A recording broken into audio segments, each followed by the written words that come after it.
Hei, hei, mans vārds ir Gunita Laksteņa-Skroderēna, un šodien mēs tiekamies jau otrajā rubrikas Darīt ir radīt, jeb nejaušība nav sērijā.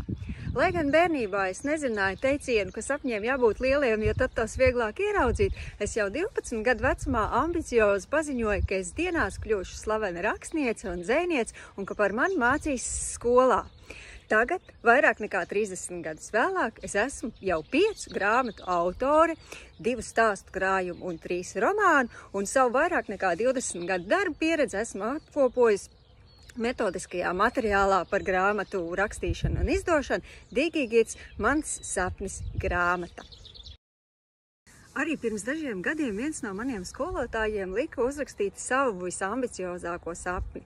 Un es uzrakstīju, es rakstu tik saistoši, ka manas grāmatas tulko un lasa visā pasaulē. Bet skolotājs teica, uzraksti vēl ambiciozāk.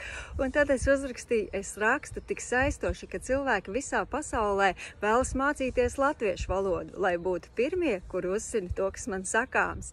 Neticam? Jā, bet mēs taču zinām nevienu cilvēku, kurš ir iemīlējis Latviju un mācās latviešu valodu.